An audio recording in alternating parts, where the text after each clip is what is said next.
Assalamualaikum. Hai semua. Gimana nih kabarnya? Semoga selalu dalam keadaan baik-baik aja ya. Kembali lagi bersama saya Mayunda Oktoviani dengan NIM 222520001 dari kelas 5C. Di video kali ini kita akan membahas mengenai materi yang tentunya berguna banget loh, yaitu tentang anak disabilitas dan pendidikan inklusi. Kalau nggak mau nyesel, tonton sampai akhir yuk. Jangan sampai di skip ya. Yuk kita bahas bareng-bareng. Yang pertama, kita akan bahas tentang anak disabilitas. Ada yang tahu gak sih apa itu anak disabilitas? Menurut Undang-Undang Nomor 19 Tahun 2011 tentang pengesahan hak-hak penyandang disabilitas, anak penyandang disabilitas adalah anak yang memiliki keterbatasan fisik, mental, intelektual, atau sensorik dalam jangka waktu lama yang dalam berinteraksi dengan lingkungan dan sikap masyarakatnya dapat menemui hambatan yang menyulitkan untuk berpartisipasi penuh dan efektif berdasarkan kesamaan hak. Selanjutnya, kita akan membahas mengenai macam-macam anak disabilitas. Menurut Kementerian Pemberdayaan Perempuan dan Perlindungan anak disabilitas dapat dikategorikan ke dalam 6 macam. Yang pertama, disabilitas fisik. Penyandang disabilitas ini mengalami gangguan pada fungsi geraknya, atau dengan istilah lain biasanya dikenal dengan tunadaksa. Dalam hal ini, anak yang mengalami gangguan tunadaksa disebabkan oleh kelainan neuromuskuler atau syaraf otot dan struktur tulang yang bersifat bawaan, seperti cerebral palsy atau kelainan syaraf otak, dan kelumpuhan akibat penyakit polio atau kecelakaan. Alat bantu yang digunakan untuk penyandang tunadaksa antara lain ada kursi roda, kruk, walker, kaki palsu, dan sejenisnya. Yang kedua, ada disabilitas intelektual. Apa sih disabilitas intelektual itu? Penyandang disabilitas ini biasanya mengalami gangguan dalam fungsi pikir karena tingkat kecerdasan di bawah rata-rataan. Disabilitas intelektual dapat terbagi menjadi 2, antara lain. Yang pertama ada anak disabilitas grahita, dan yang kedua ada anak lamban belajar atau slow learner. Yang ketiga ada disabilitas mental. Disabilitas mental atau sindrom yang ditandai dengan gangguan klinis yang signifikan dalam aspek kognisi, kontrol emosi, atau perilaku dari individu yang diakibatkan karena adanya disfungsi dalam proses psikologis, biologis, atau perkembangan yang mendasari fungsi mental.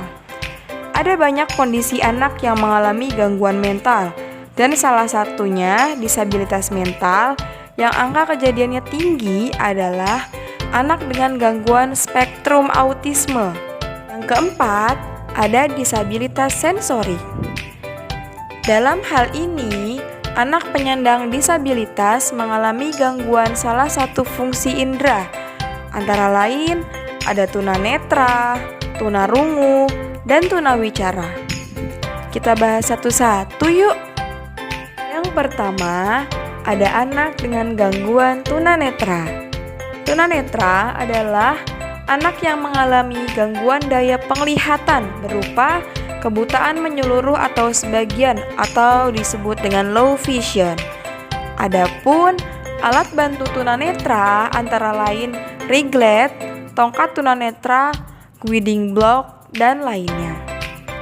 Yang kedua, ada tunarungu. Tunarungu adalah anak yang memiliki hambatan dalam pendengaran, baik sebagian atau menyeluruh, dan biasanya memiliki hambatan dalam berbahasa atau berbicara.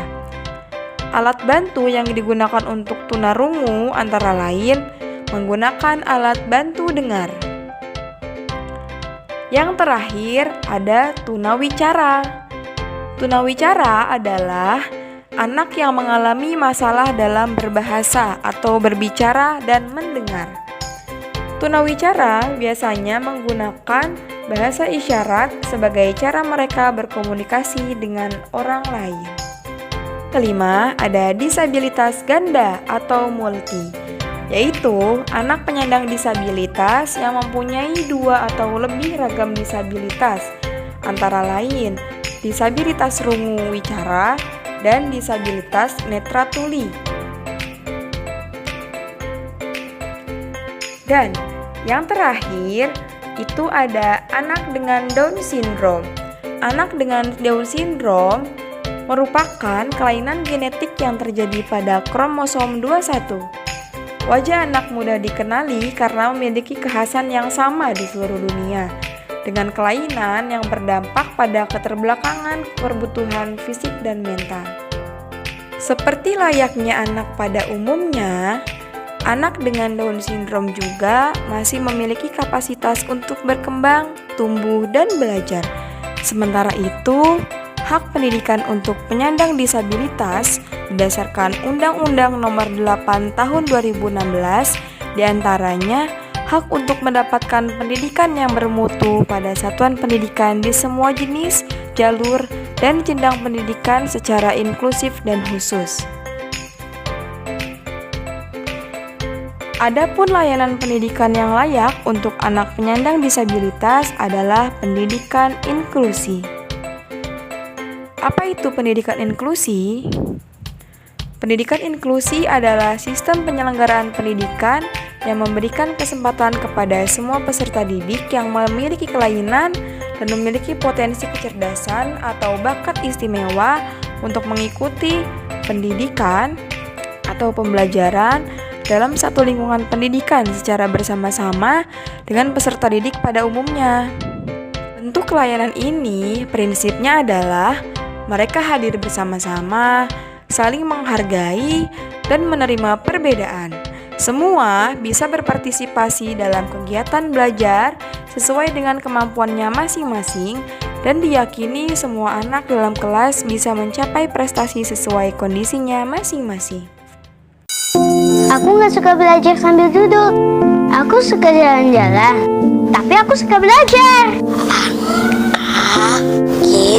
Kursi lebih asik menggambar. Setiap anak berhak memperoleh pendidikan tanpa perbedaan, termasuk anak dengan disabilitas. Aku tutup kuping, bukan gak mau dengar sama bu guru, karena aku gak tahan dengar soal teman-teman yang ribut. Aku kurang suka pelajaran matematika, aku lebih suka membaca sama main basket. Bu guru, aku gak bisa melihat, tapi aku tetap ingin belajar. Di sekolah inklusif, kami para guru paham bahwa anak-anak berkebutuhan khusus mempunyai potensi untuk dikembangkan. Hanya saja cara belajar mereka yang berbeda. Nah, tibalah kita di akhir video. Mungkin hanya itu sedikit penjelasan tentang anak disabilitas dan pendidikan inklusi. Buat yang udah nonton sampai akhir, makasih banyak ya. Yang pastinya video ini bermanfaat banget loh. See you. Wassalamualaikum warahmatullahi wabarakatuh.